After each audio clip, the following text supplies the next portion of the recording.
यदि मेरी मृत्यु हो जाए तो क्या आपको सुख होगा? ये सुनते ही मणिशंकर घबरा उठे। उन्होंने तुरंत अपनी जीभ काटते हुए कहा, छी छी चंद्रनाथ, ऐसी अशुभ बात मुंह से भी मत निकालो। चंद्रनाथ ने धीमे लेकिन टूटे हुए स्वर में कहा, अब शायद फिर कभी ऐसी बात कहने की आवश्यकता भी नहीं पड़ेगी। आप मेरे पूजनीय हैं। यदि आज मुझसे कोई अपराध हो गया हो तो मुझे क्षमा कर दीजिए। मेरी सारी संपत्ति आप ले लीजिए और मुझ पर प्रसन्न हो जाइए। मैं केवल इतना चाहता हूं कि जहां भी रहूं मुझे थोड़ी सी मासिक सहायता मिलती रहे। ईश्वर की शपथ लेकर कहता हूं, मुझे इससे अधिक कुछ नहीं चाहिए, लेकिन मुझ पर यह भयानक सर्वनाश मत कीजिए। इतना कहते कहते उसका गला भर आया। उसने अपने होंठ दांतों से दबा लिए और किसी तरह अपने फूट पड़ने वाले रुदन को रोक लिया। मणिशंकर की आंखें भी भर आई। वे उठकर खड़े हो गए और चंद्रनाथ का दाहिना हाथ पकड़कर स्वयं भी रो पड़े। बेटा चंद्रनाथ, उन्होंने कांपते स्वर में कहा, तुम मेरे स्वर्गीय बड़े भाई की एकमात्र निशानी हो। मैं तुमसे विनती करता हूं, इस बूढ़े को इतना कठोर दंड मत दो। चंद्रनाथ ने मुंह फेरकर अपनी आंखों के आंसू पोंछे और शांत स्वर में कहा, मैं आपको दोष नहीं दे रहा काका, लेकिन इतने बड़े दुर्भाग्य के बाद अब देश छोड़ देने के अतिरिक्त मुझे कोई दूसरा मार्ग दिखाई नहीं देता। मणिशंकर आश्चर्य से बोले, देश छोड़ दोगे? क्यों? बिना जाने यदि ऐसा विवाह हो गया तो उसमें तुम्हारा क्या दोष? इसमें लज्जा की कोई विशेष बात नहीं। हां, शायद एक प्रायश्चित करना पड़े। चंद्रनाथ चुप रहा। मणिशंकर ने आगे कहा, उपाय अभी भी है। बहू को त्याग दो, गुप्त रूप से प्रायश्चित कर लो, फिर दूसरा विवाह करके गृहस्थ जीवन शुरू करो। सब ओर से बात संभल जाएगी। ये सुनते ही चंद्रनाथ का पूरा शरीर सिहर उठा। अनुभवी मणिशंकर ने उसके चेहरे की ओर ध्यान से देखा। कुछ देर बाद चंद्रनाथ ने धीमे स्वर में कहा, नहीं काका, मैं किसी भी परिस्थिति में सरयू का त्याग नहीं कर सकता। मणिशंकर बोले, कर सकोगे चंद्रनाथ। आज तुम अत्यंत विचलित हो। रात भर विश्राम करो, फिर कल शांत मन से सोचो। ये उतना कठिन नहीं है जितना तुम्हें अभी प्रतीत हो रहा है। बहू को अब इस घर में स्थान नहीं दिया जा सकता। चंद्रनाथ ने व्याकुल होकर पूछा, लेकिन बिना किसी प्रमाण के आप मुझे सरयू का त्याग करने की अनुमति कैसे दे सकते हैं? वृद्ध कुछ देर सोचते रहे, फिर बोले, हम ऐसा उपाय करेंगे कि अधिक प्रमाण जुटाने की आवश्यकता ही न पड़े, लेकिन फिलहाल तुम्हें उसका त्याग करना ही होगा। उसके बाद प्रायश्चित कर लेने से सारी समस्या समाप्त हो जाएगी। समाप्त हो जाएगी? कौन समाप्त करेगा? मैं कर दूंगा, लेकिन बिना किसी जांच पड़ताल के। यदि चाहो तो बाद में जांच कर लेना, लेकिन इतना मैं निश्चित रूप से कह सकता हूं कि यह बात पूरी तरह झूठ नहीं है। इसके बाद चंद्रनाथ वहां से उठकर अपने कमरे में आ गया। उसने भीतर से दरवाजा बंद कर लिया और बिस्तर पर जाकर लेट गया। उसके कानों में बार बार एक ही वाक्य गूंज रहा था, सरयू का त्याग करना होगा। वो शून्य दृष्टि से छत की ओर देखता रहा, मानो कोई स्वप्न में एक ही बात बार बार दोहरा रहा हो। वैसे ही वो भी मन ही मन उसी वाक्य को दोहराता रहा, सरयू का त्याग करना होगा। क्योंकि वह एक वेश्या की बेटी है, वो इन शब्दों को कई बार अलग अलग ढंग से अपने मन में दोहराता रहा, उन्हें स्वयं सुनता रहा, लेकिन उसका हृदय उन्हें स्वीकार नहीं कर पा रहा था। वो कल्पना करने लगा, सरयू अब इस घर में नहीं है, इस कमरे में नहीं है, उसकी आंखों के सामने नहीं है। लेकिन जैसे ही वो इस विचार को मन में लाने का प्रयास करता, उसका हृदय किसी अज्ञात पीड़ा से कसकर भर उठता।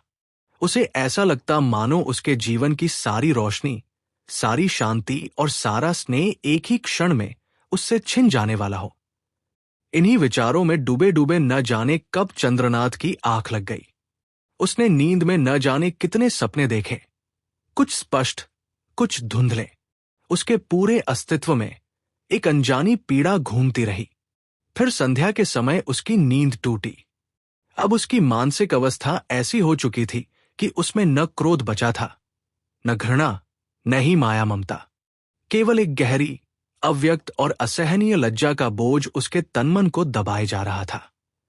उसी समय एक नौकर दीपक लेकर आया और बंद दरवाजे पर दस्तक दी। चंद्रनाथ चौंक कर उठ बैठा। दरवाजा खोलकर वो कमरे में इधर उधर टहलने लगा। धीरे धीरे उसके मन का मोह कुछ हटने लगा और अचानक उसके भीतर एक प्रश्न उठा। क्या ये सब सच है? और यदि सच है तो क्या सरयू स्वयं ये सब जानती थी? वो किसी भी तरह ये विश्वास नहीं कर पा रहा था कि सब कुछ जानबूझकर सरयू ने उसके साथ इतना बड़ा छल किया होगा। ये विचार आते ही वह तेजी से अपने कमरे से निकलकर सरयू के शयन कक्ष में पहुंचा। सरयू संध्या का दीप जलाकर चुपचाप बैठी थी। पति को अचानक सामने देखकर वह आदरपूर्वक उठ खड़ी हुई। उसके चेहरे पर न भय था, न घबराहट, बल्कि उसका चेहरा बिल्कुल रक्तहीन और शांत दिखाई दे रहा था। चंद्रनाथ ने बिना किसी भूमिका के पूछा, क्या तुमने सब कुछ सुन लिया है? सरयू ने धीरे से सिर हिलाकर कहा, हां। और जो कुछ कहा जा रहा है, क्या वह सब सत्य है? सरयू ने शांत स्वर में उत्तर दिया, सत्य है। ये सुनते ही चंद्रनाथ जैसे टूटकर बिस्तर पर बैठ गया। कुछ क्षण बाद उसने भारी स्वर में पूछा, तो फिर तुमने मुझे इतने दिनों तक बताया क्यों नहीं? सरयू ने धीरे से कहा, मां ने मना किया था और आपने भी कभी कुछ नहीं पूछा। चंद्रनाथ के स्वर में वेदना घुलाई। मैंने तुम्हारी मां पर उपकार किया था और बदले में तुम लोगों ने मुझे यही प्रतिफल दिया। सरयू सिर झुकाए चुपचाप खड़ी रही। चंद्रनाथ फिर बोला, अब मैं समझ रहा हूं कि तुम हमेशा इतनी डरी क्यों रहती थी। अब समझ रहा हूं कि इतना प्रेम करने पर भी मैं पूर्ण सुख क्यों नहीं पा सका। अतीत की सारी बातें अब मेरे सामने स्पष्ट हो रही हैं। शायद इसी कारण तुम्हारी मां कभी यहां आने को तैयार नहीं हुई। सरयू ने फिर धीरे से सिर हिलाया। हां। एक ही क्षण में चंद्रनाथ के मन में अतीत की सारी स्मृतियां उमड़ पड़ी।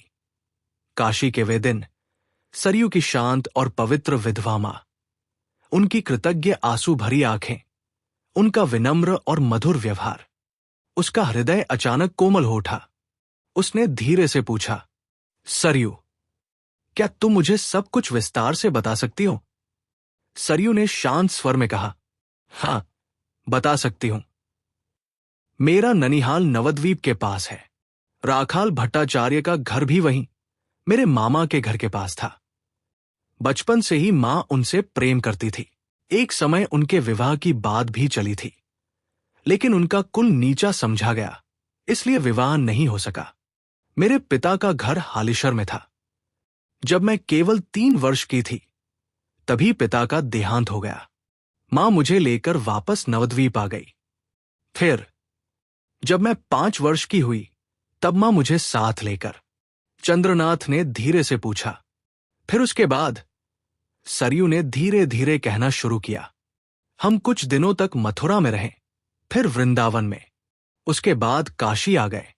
उसी समय राखाल ने शराब पीना शुरू कर दिया। मां के पास जो थोड़े बहुत गहने थे, उन्हें लेकर वो रोज झगड़ा करता था। फिर एक रात वो सब कुछ चुराकर भाग गया। उस समय मां के पास एक पैसा भी नहीं बचा था। 7-8 दिन तक हम किसी तरह भीख मांगकर जीवित रहे। उसके बाद क्या हुआ, ये तो तुम स्वयं जानते हो। इतना सुनते ही चंद्रनाथ के सिर में मानो आग सी लग गई। उसने सरयू के झुके हुए चेहरे की ओर कठोर दृष्टि से देखते हुए कहा, छी, सरयू, तुम ऐसी निकली? तुम लोग ऐसे हो। सब कुछ जानबूझकर तुमने मेरा इतना बड़ा सर्वनाश कर दिया। मैं तो स्वप्न में भी इसकी कल्पना नहीं कर सकता था। तुम कितनी भयंकर पापिनी हो।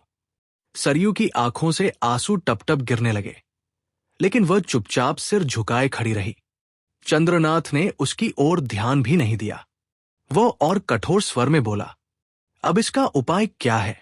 सरयू ने अपने आंसू पोंछे और बहुत धीमे स्वर में कहा, तुम ही बता दो, तो इधर आओ। सरयू धीरे धीरे उसके पास आकर खड़ी हो गई। चंद्रनाथ ने उसकी कलाई कसकर पकड़ ली और बोला, सब लोग कहते हैं कि मैं तुम्हें त्याग दूं, लेकिन मुझमें वो साहस नहीं है और न ही अब तुम पर विश्वास करने की शक्ति बची है। मेरा हर विश्वास टूट चुका है। एक क्षण के लिए सरयू के पीले चेहरे पर रक्त की हल्की लाली दौड़ गई। उसकी आंसू भरी आंखें चमक उठीं। तुम्हें मुझ पर विश्वास नहीं रहा? कुछ भी नहीं। अब मुझे किसी बात पर विश्वास नहीं। तुम सब कुछ कर सकती हो। सरयू ने अपना चेहरा उसके और निकट लाकर अडिग स्वर में कहा, मैं तुम्हारे लिए क्या हूं, ये तुम भी जानते हो। एक दिन तुमने मुझसे कहा था कि तुम्हारे चेहरे की ओर देखकर सत्य पहचानने की कोशिश करो। आज तुम एक बार मेरे चेहरे की ओर देखकर देखो। आज मैं स्वयं उपाय बता देती हूं। कहो, सुनोगे? चंद्रनाथ ने भारी स्वर में कहा। सुनूंगा। बताओ, क्या उपाय है? सरयू ने बिना किसी हिचकिचाहट के कहा। यदि मैं विष खा लूं तो क्या सब ठीक हो जाएगा? यह सुनकर चंद्रनाथ की पकड़ और कठोर हो गई, मानो वो उसे कहीं भाग जाने से रोकना चाहता हो। उसने कहा, हां सरयू, इससे उपाय हो सकता है। क्या तुम विष खा सकोगी? खा सकूंगी, बहुत सावधानी से, बिल्कुल गुप्त रूप से। ठीक है, आज ही, सरयू ने शांत स्वर में कहा। अच्छा, आज ही। जब उसने देखा कि चंद्रनाथ जाने के लिए मुड़ रहा है तो वो झट से उसके चरणों से लिपट गई और धीमे स्वर में बोली, मुझे एक आशीर्वाद भी नहीं दोगे? चंद्रनाथ ने ऊपर की ओर देखते हुए कहा, अभी नहीं, जब तुम चली जाओगी, जब तुम्हारा शरीर जलकर राख हो जाएगा, तब तुम्हें आशीर्वाद दूंगा। सरयू ने धीरे से उसके चरण छोड़ दिए और बोली, जैसी तुम्हारी इच्छा। चंद्रनाथ जाने के लिए आगे बढ़ा ही था कि सरयू फिर उठकर दरवाजे के सामने खड़ी हो गई। उसने रास्ता रोक लिया और शांत स्वर में पूछा, यदि मैं विष खा लूं तो तुम पर कोई विपत्ति नहीं आएगी ना?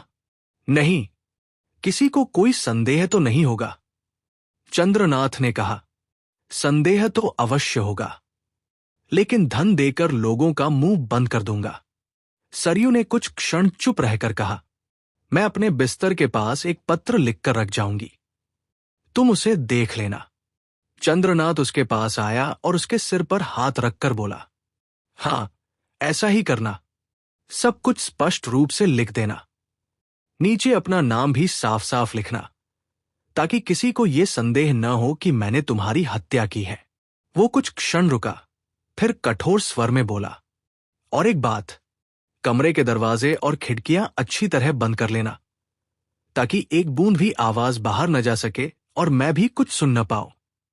यह कहकर चंद्रनाथ बाहर निकलने ही वाला था कि सरयू ने एक बार फिर उसका हाथ पकड़ लिया। वह दीपक को पास ले आई और ध्यान से उसके चेहरे की ओर देखने लगी। अगले ही क्षण वह सहम कर पीछे हट गई। चंद्रनाथ की आंखों में एक अजीब, अमानवीय चमक थी, मानो भीतर कोई भयंकर तूफान उमड़ रहा हो। चंद्रनाथ ने पूछा, क्या देख रही हो सरयू? सरयू कुछ देर चुप रही, फिर धीमे स्वर में बोली, कुछ नहीं, अब तुम जाओ। चंद्रनाथ धीरे धीरे वहां से चला गया। जाते जाते उसके होंठ बड़बड़ा रहे थे, यही अच्छा है, यही अच्छा है। आज ही उस रात अपने कमरे में लौटकर सरयू फूट फूट कर रो पड़ी। मन ही मन उसने कहा, मैं विष नहीं खा सकती। अगर अकेली होती तो शायद मर जाती, लेकिन अब मैं अकेली नहीं हूं, मैं एक मां बनने वाली हूं। अपने बच्चे की हत्या मैं कैसे कर सकती हूं? इसी कारण वह मर न सकी, लेकिन उसके सुख के दिन समाप्त हो चुके हैं। इस बात में उसे अब तनिक भी संदेह नहीं रहा। गहरी रात में अचानक चंद्रनाथ उसके कमरे में आया। सब कुछ सुनने के बाद उसका हृदय टूट गया। उन्मत्त सी अवस्था में उसने सरयू को अपनी बाहों में भर लिया और लंबे समय तक वैसे ही खड़ा रहा। वह बार बार केवल इतना ही कह सका, ऐसा कभी मत करना सरयू, कभी मत करना। लेकिन इसके अतिरिक्त वह उसे कोई आश्वासन न दे सका। उस विशाल भवन में भी उसे सरयू के लिए एक छोटा सा सुरक्षित कोना तक दिखाई नहीं दे रहा था, जहां वह अपनी अपमानित और आंसुओं से भीगी हुई मुखाकृति छिपा सके।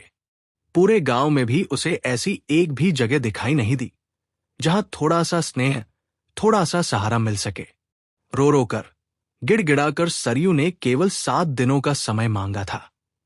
भाद्र महीने के ये अंतिम 7 दिन वह अपने पति के घर में रह सकेगी और फिर हमेशा के लिए एक निराश्रित पथिक बन जाएगी।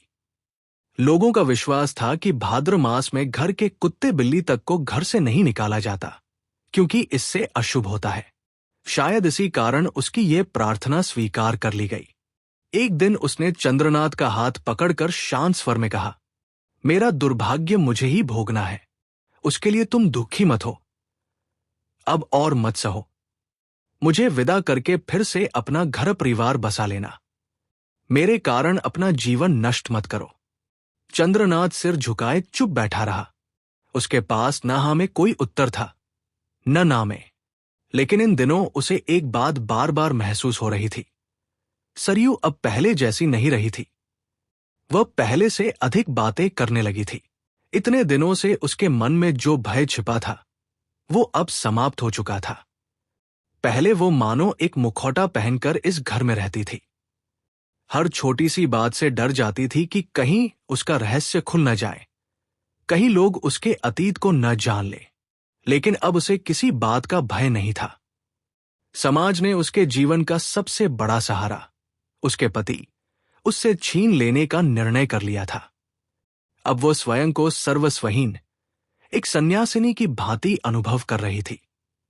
इसीलिए अब वह चंद्रनाथ से बिना किसी संकोच के बात करती थी। कभी एक मित्र की तरह, कभी एक गुरु की तरह वह निडर होकर अपने विचार प्रकट करने लगी थी। और उस रात दोनों ने एक दूसरे को क्षमा भी कर दिया था। चंद्रनाथ ने स्वयं उसे विष खाने की सलाह दी थी। इस अपराध बोध ने सरयू के सभी दोष उसके मन में ढक दिए थे।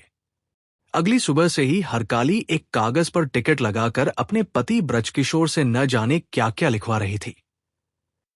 एक बार ब्रजकिशोर ने पूछ ही लिया, इतना सब लिखने से क्या होगा?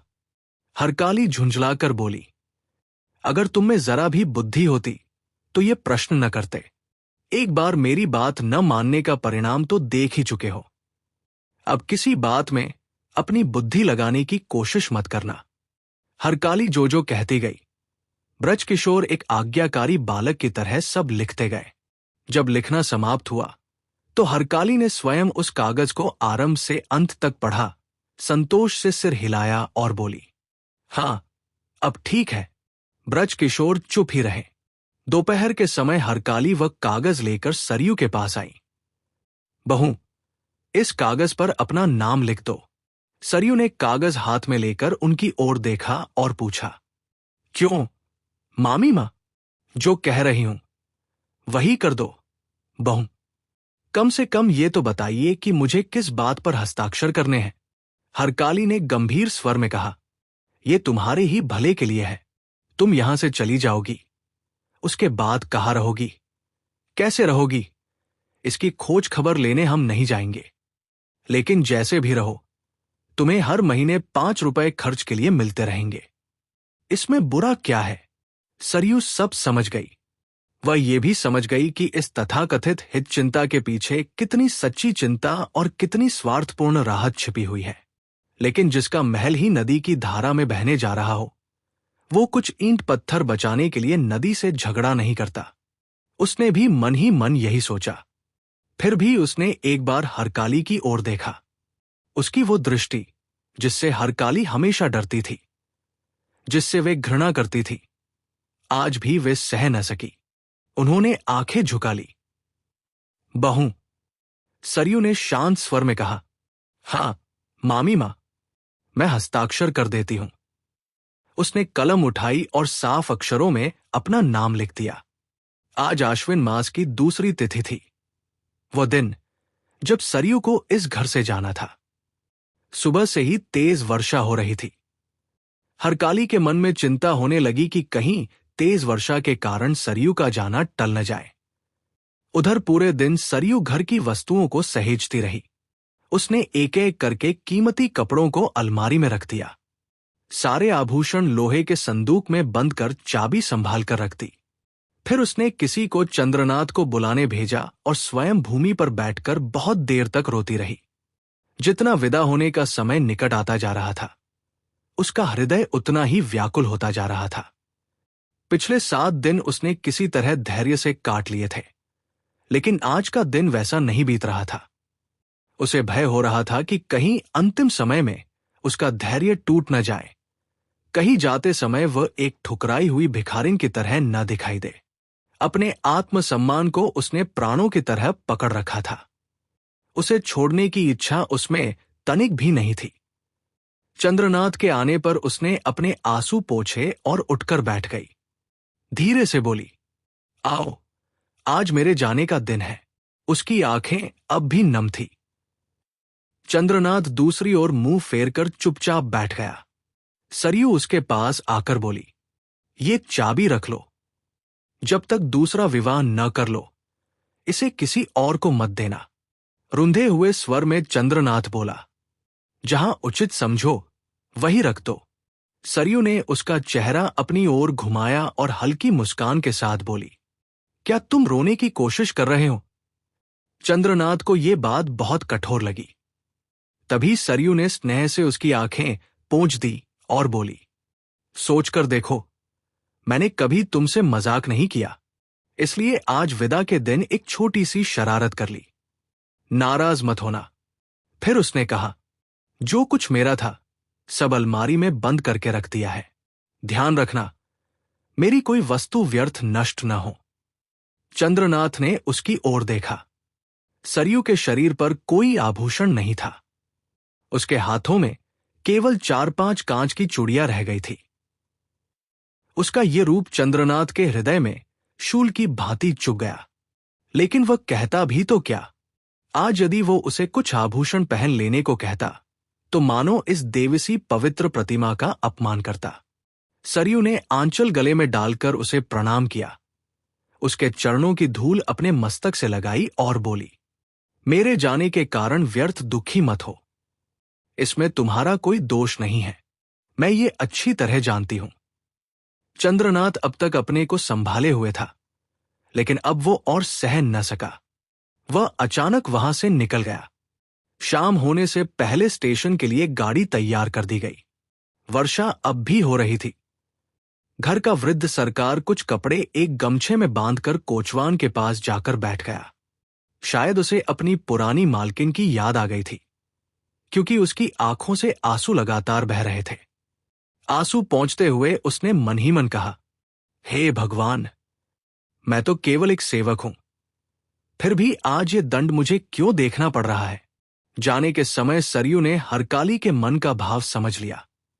वह उनके पास जाकर प्रणाम करने लगी और बोली, मामी मां, एक बार ये संदूक देख लीजिए। हरकाली कुछ संकोच में पड़ गई। नन, रहने दो। लेकिन तब तक टीन का संदूक खुल चुका था। उनकी दृष्टि अनायास उसके भीतर चली गई। अंदर केवल 2-1 साधारण कपड़े, 2-3 पुस्तकें, कागज में लिपटी 2 तस्वीरें और कुछ छोटी मोटी वस्तुएं थी। सरयू ने शांत स्वर में कहा, बस मेरे पास केवल यही है। हरकाली धीरे धीरे वहां से हट गई। संध्या होने से पहले ही सरयू गाड़ी में बैठ गई। कोचवान ने घोड़ों को हाका और गाड़ी फाटक पार करके तेजी से आगे बढ़ गई। ऊपरी मंजिल की खिड़की से मणिशंकर ये दृश्य देख रहे थे। अचानक उनके मन में एक टीस उठी। उन्हें लगा, शायद जो कुछ हुआ वो ठीक नहीं हुआ। यह विचार पूरी रात मणिशंकर के मन में घूमता रहा। उन्हें नींद नहीं आई। सारी रात उनके कानों में मानो एक गाड़ी के पहियों की गूंज सुनाई देती रही, जैसे कोई दूर जाता जा रहा हो। प्रातःकाल होते ही वे बिस्तर छोड़कर बाहर आए।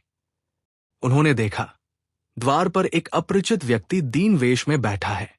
उसके कपड़े मैले थे और चेहरा थकान से भरा हुआ था। पास जाते ही वह व्यक्ति उठ खड़ा हुआ और बोला, मैं एक यात्री हूं। मणिशंकर आगे बढ़ ही रहे थे कि उसने पीछे से पुकारा, क्या यह मणिशंकर बाबू का घर है? मणिशंकर ने मुड़कर कहा, हां। वह व्यक्ति आदरपूर्वक हाथ जोड़कर बोला, उनसे कब भेंट हो सकती है? मैं ही मणिशंकर हूं। यह सुनते ही वह तुरंत झुककर प्रणाम करते हुए बोला, मैं आप ही से मिलने आया हूं। मणिशंकर ने उसे ऊपर से नीचे तक ध्यान से देखा और पूछा, काशी से आए हो? जी हां। दयाल ने भेजा है? जी हां। पैसों के लिए आए हो? जी। मणिशंकर हल्की मुस्कान के साथ बोले, लेकिन मेरे पास क्यों आए हो? क्या तुम्हें लगता है कि मैं तुम्हें पैसे दूंगा? उस व्यक्ति ने सिर हिलाकर कहा, नहीं। दयाल ठाकुर ने कहा है कि आप ही मुझे पैसे दिलवा सकते हैं। मणिशंकर कुछ क्षण सोचते रहे, फिर बोले, अच्छा, भीतर आओ। दोनों एक एकांत कमरे में जाकर बैठ गए और द्वार बंद कर दिया गया। मणिशंकर ने पूछा, तो ये सब सच है? उस व्यक्ति ने कहा, सब सच है। ये कहकर उसने कुछ पुराने पत्र निकालकर उनके सामने रख दिए। मणिशंकर ने उन्हें ध्यानपूर्वक पढ़ा, फिर गंभीर स्वर में बोले, लेकिन बहू का दोष क्या है? उसने उत्तर दिया, उसका दोष नहीं है, लेकिन मां के दोष का दाग बेटी पर भी आ गया है। मणिशंकर ने कहा, जिसका अपना कोई दोष नहीं, उसे संकट में क्यों डाल रहे हो? वो कड़वाहट से मुस्कराया, मेरे पास भी कोई उपाय नहीं है। पैसों के लिए आदमी सब कुछ करता है। मणिशंकर कुछ देर तक चुपचाप सोचते रहे, फिर बोले, देखो, ये बदनामी यदि फैल गई तो मेरे लिए भी अत्यंत लज्जा की बात होगी। चंद्रनाथ मेरा भतीजा है। राखाल दास ने दृढ़ स्वर में कहा, मैं विवश हूं। मणिशंकर ने धीरे से कहा, तुम्हें देखकर ही ये समझ में आ जाता है। अच्छा, यदि पैसे मैं स्वयं दे दूं तो? राखाल दास के चेहरे पर चमक आ गई। तो बहुत अच्छा होगा। फिर मुझे चंद्रनाथ बाबू के पास जाने की आवश्यकता भी नहीं पड़ेगी। लेकिन एक बात बताओ, पैसे मिल जाने के बाद तुम ये गांव छोड़ दोगे और फिर कभी इस विषय में कुछ नहीं कहोगे? निश्चय ही नहीं कहूंगा। कितने पैसे चाहिए? कम से कम 2000 रुपए। मणिशंकर उठकर बाहर गए और नायब लक्ष्मीनारायण को बुलाकर कुछ आवश्यक बातें कहाए। फिर वे वापस कमरे में लौटे। उन्होंने संदूक खोला और उसमें से 1-1 हजार के 2 नोट निकालकर राखाल दास के हाथ में रख दिए। चंद्रनाथ ने धीरे से दरवाजे और खिड़कियां बंद करने की बात कहकर सरयू के सिर पर हाथ रखा और बाहर निकल गया। उसके कदमों की आहट दूर होती गई और वो बड़बड़ाता हुआ चला गया, यही अच्छा है, यही अच्छा है। आज ही उस रात सरयू अपने कमरे में लौटकर फूट फूट कर रो पड़ी, किंतु कुछ ही देर बाद उसने अपने आंसू पोंछ लिए और मन ही मन बोली, नहीं, मैं विष नहीं खा सकती। यदि मैं अकेली होती तो शायद मर भी जाती, लेकिन अब मैं अकेली नहीं हूं। मैं एक मां हूं। अपने ही बच्चे की हत्या मैं कैसे कर सकती हूं? इसलिए वह मर न सकी। हां, इतना उसे भली भांति समझ में आ गया था कि उसके सुख के दिन समाप्त हो चुके हैं। अब उसके सामने केवल विरह, अपमान और निर्वासन का जीवन पड़ा है। उसी रात, गहरी रात में, चंद्रनाथ अचानक उसके कक्ष में आ पहुंचा। सरयू को देखते ही उसका हृदय टूट गया। उसने उसे अपने वक्ष से लगा लिया और कांपती हुई आवाज में बार बार कहने लगा, ऐसा कभी मत करना सरयू, कभी नहीं। लेकिन इसके अतिरिक्त वह उसे कोई आश्वासन भी न दे सका। उसके विशाल भवन में, उसके पूरे समाज में इस अभागिनी स्त्री के लिए एक छोटा सा कोना भी नहीं था जहां वह अपना अपमानित मुख छिपा सकती। आखिर बहुत विनती और आंसुओं के बाद सरयू को केवल 7 दिनों का समय मिला। भाद्र महीने के अंतिम 7 दिन। उसके बाद उसे सदा के लिए इस घर को छोड़ देना था। इन 7 दिनों में सरयू का स्वभाव भी बदल गया। अब उसके भीतर पहले जैसा भय नहीं रहा। इतने दिनों तक वह मानो एक मुखौटा पहनकर जी रही थी। हर समय उसे डर लगा रहता था कि कहीं उसका अतीत उजागर न हो जाए।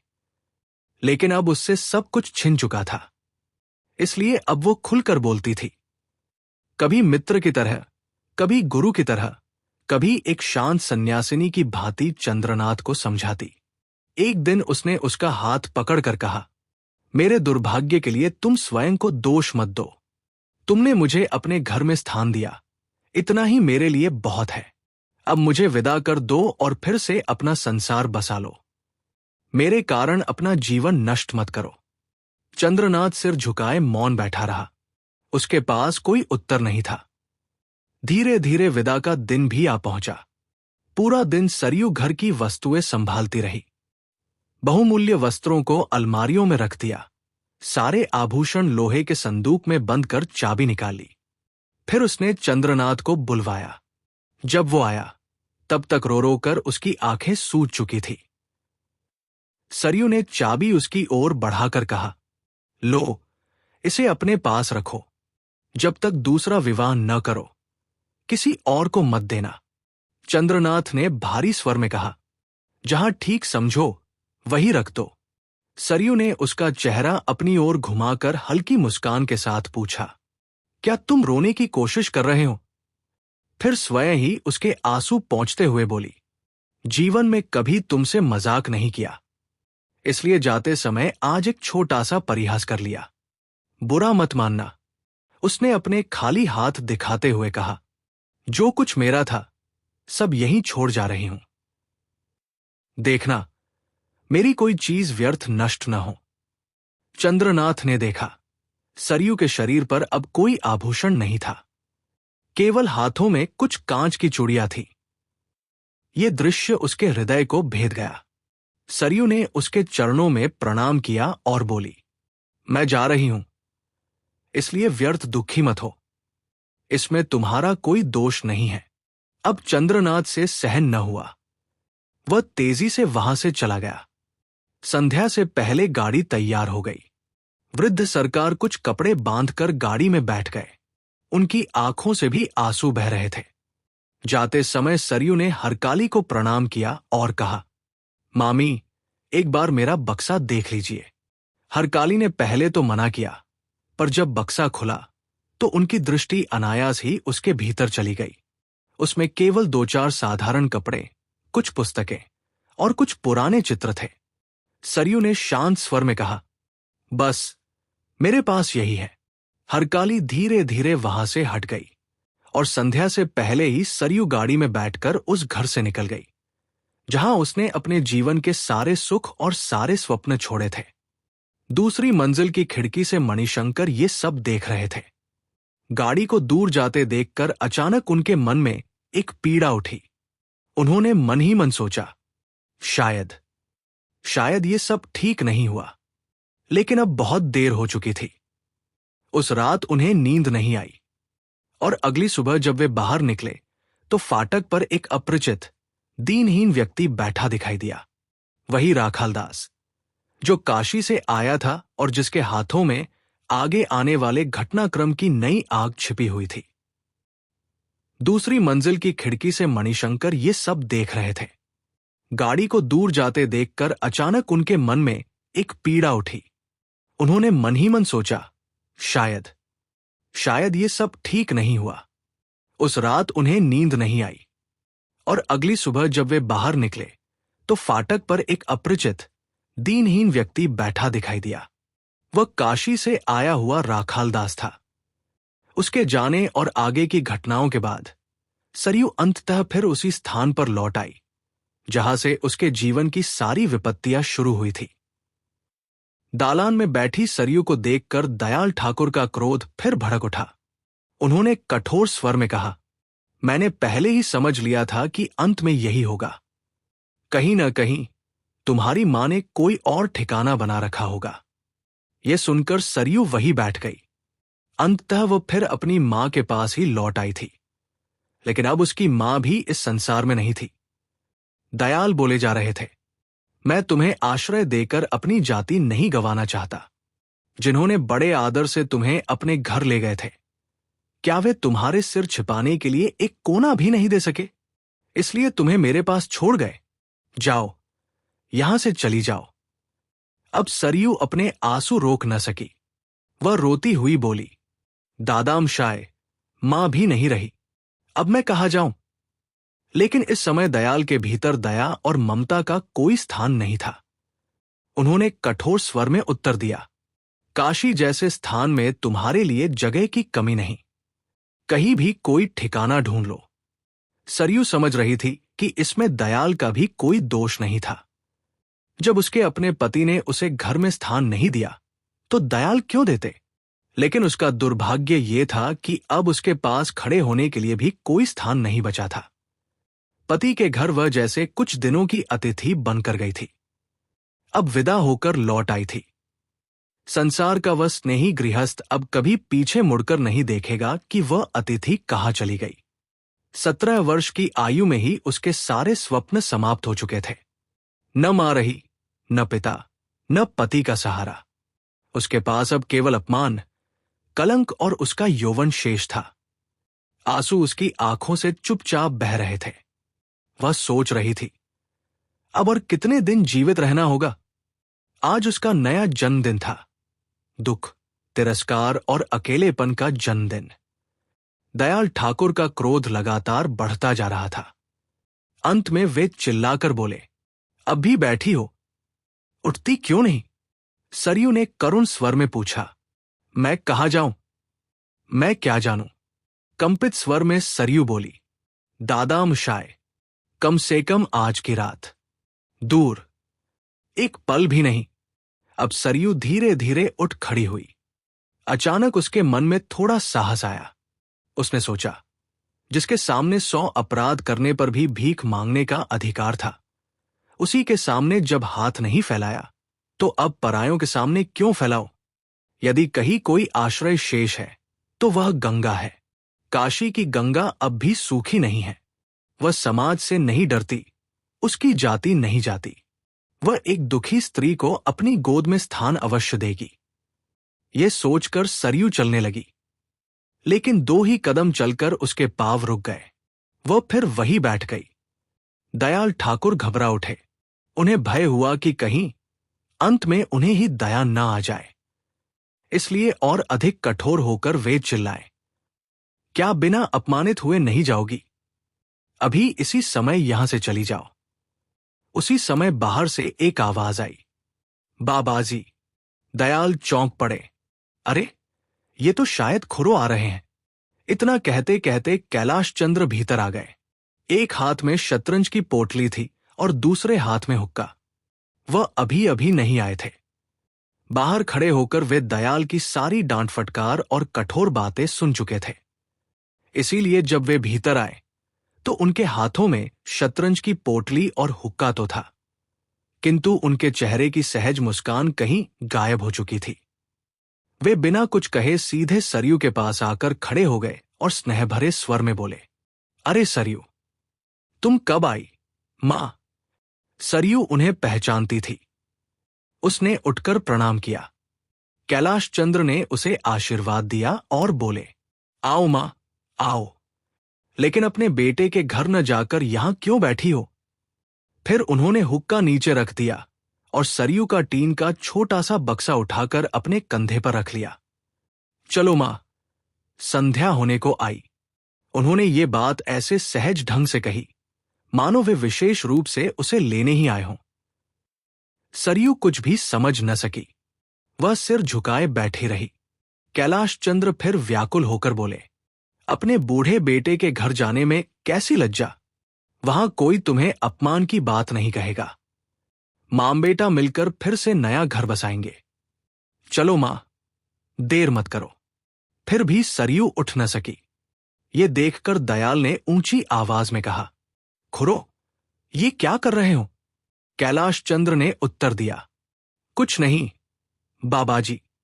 लेकिन अगले ही क्षण वे सरयू के बिल्कुल पास आकर लगभग उसका हाथ पकड़ते हुए बड़ी करुणता से बोले, चलो न मां, यहां बैठकर व्यर्थ कड़वी बातें क्यों सुन रही हो? जब उन्होंने सरयू को उठते देखा तो दयाल चौंक कर बोले, खुरो, क्या इसे अपने घर ले जा रहे हो? कैलाश चंद्र ने शांत स्वर में उत्तर दिया, नहीं बाबाजी, इसे सड़क पर बैठाने ले जा रहा हूं। उनकी इस व्यंग्यपूर्ण बात से दयाल और भी झुंझला उठे। उन्होंने कहा, लेकिन खुरो, ये काम अच्छा नहीं हो रहा। कल क्या होगा, ये भी तो सोचो। कैलाश चंद्र ने उनकी बात का कोई उत्तर नहीं दिया। वे केवल सरयू से बोले, जल्दी चलो मां, नहीं तो फिर कोई न जाने क्या कह बैठेगा। सरयू धीरे धीरे दरवाजे के बाहर आ गई। कैलाश चंद्र उसके पीछे पीछे बक्सा उठाए चलने लगे। पीछे से दयाल ने पुकारा, खुरो, अंत में अपनी जात भी गवाओगे क्या? कैलाश चंद्र बिना पीछे देखे बोले। हो सकता है बाबाजी, दयाल ने फिर कहा। तब लोगों के साथ तुम्हारा खाना पीना सब बंद हो जाएगा। इस बार कैलाश चंद्र रुक गए। उन्होंने मुड़कर दयाल की ओर देखा। उनके चेहरे पर पहली बार क्रोध दिखाई दिया। वे बोले, कभी किसके घर दावत हुई और कैलाश खुरों ने पत्तल बिछाकर खाया? मैं क्या काशी का पंडा हूं जो लोगों को प्रसन्न रखकर अन्न जुटाता हूं? मुझे डर क्यों दिखा रहे हो? कुछ क्षण रुककर वे फिर बोले, मैंने जीवन भर वही किया है जो मुझे उचित लगा। आज भी वही करूंगा। इसके लिए मुझे किसी की सलाह की आवश्यकता नहीं। दयाल कुछ नरम पड़ते हुए बोले, मैं तो तुम्हारे ही भले के लिए कह रहा था। कैलाश चंद्र ने उन्हें बीच में ही रोक दिया। रहने दीजिए बाबाजी। यदि इन 75 वर्षों तक मैं आपकी सलाह के बिना जी सका हूं, तो शेष 2-4 वर्ष भी बिना सलाह के काट लूंगा। अब आप घर जाइए। दयाल चुप हो गए। कैलाश चंद्र सरयू को अपने घर ले आए। घर पहुंचकर उन्होंने बक्सा नीचे रखा और बिल्कुल सहज स्वर में बोले, ये घर तुम्हारा है मां, और मैं तुम्हारा बेटा हूं। इस बूढ़े का थोड़ा बहुत ध्यान रख लेना और अपना घर गृहस्थी चलाना। शायद उनके पास कहने को और भी बहुत कुछ था, लेकिन वे कुछ न बोल सके। सरयू बहुत देर तक आंसू पोंछती रही। वो सोचती रही कि इस संसार में, जहां उसके अपने लोग उसे छोड़ चुके थे, वहां एक बूढ़े मनुष्य ने बिना किसी स्वार्थ के उसे अपनी मां कहकर घर में स्थान दे दिया। उस क्षण उसके पास कहने के लिए कोई शब्द नहीं बचे। अंततः लंबे अपमान और भटकन के बाद सरयू को आश्रय मिल गया।